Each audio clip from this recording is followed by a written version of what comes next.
Page 33, Chapter 4, The Pig Woman. "I don't know if we'll ever reach home again," said Odysseus to his remaining crew. "All I know is this: a man's fate is decided on the day he's born, and we shan't any of us go down dead to the underworld a day before our appointed time.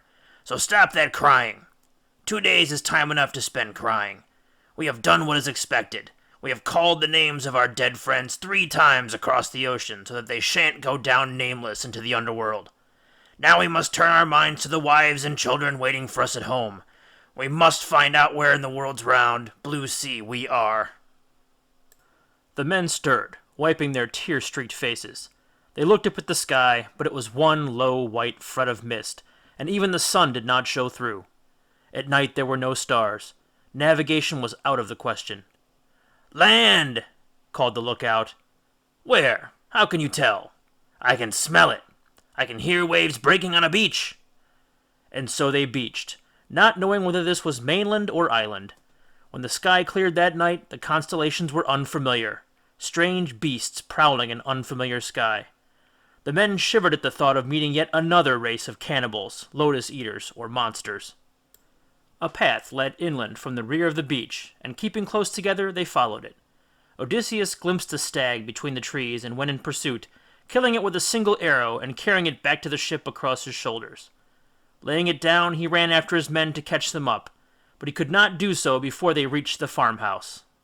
It was a shady place of irrigation streams, springs, and bougainvilleas. A walkway of overarching vines led to a curved door of brass.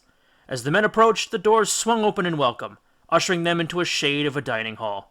A table was laid there, and a woman with lilac eyes stood calling them by pleasant names. Her plaits of brown and golden hair were like hawsers of a beautiful white ship, all hung with flags. Odysseus saw the last of his men go inside. By running, he could have stopped the brass doors closing. He could have gone in with his men and sat down to dinner with them. But for some reason, he hung back. His feet would not hurry him across the lawn of white moly flowers that silenced his tread. Instead, he sheered off around the house and walked about in the farmyard, looking into the pig pens, trying to quiet the unaccountable beating of his heart. Then he crept back to the window and watched what was happening inside. The woman with lilac eyes had seated his men at a table spread with white linen. She gave them fresh, warm bread and bowls of tzatziki, with whey to drink, and peeled fruit, and parsley and soft cheese.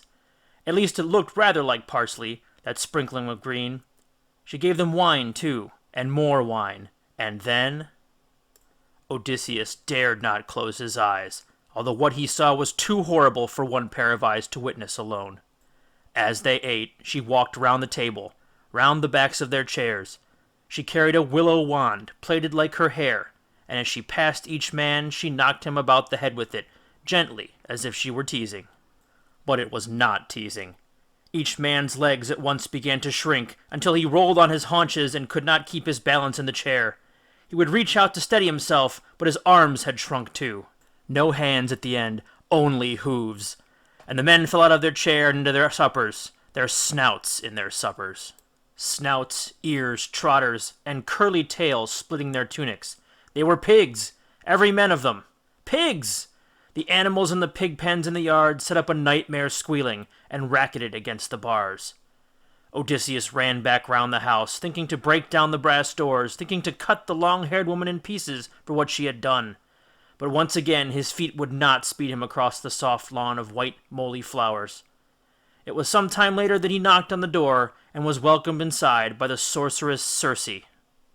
Her brown and golden plaits trembled a little at the sight of Odysseus, for although he was a small man of stocky frame, his hair curled like clematis, and his eyes were very brown. Nevertheless, she beckoned him indoors to a single place laid out at the long, linen-covered table. Her accent, when she spoke, sounded as though she had been born in the very shadow of Pelicata Palace. But that was magic, merest magic, Odysseus told himself. "You are late," she said. "Your friends have already dined and gone to walk in the gardens." The chair she sat him in was carved with flowers and birds. The wine she handed him smelled sweeter than the evening primrose.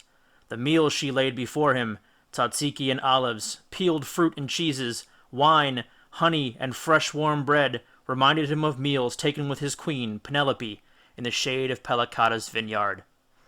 But that was magic, merest magic, he told himself. He drank down the wine.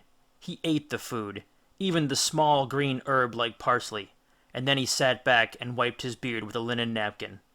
She struck him hard with the willow wand.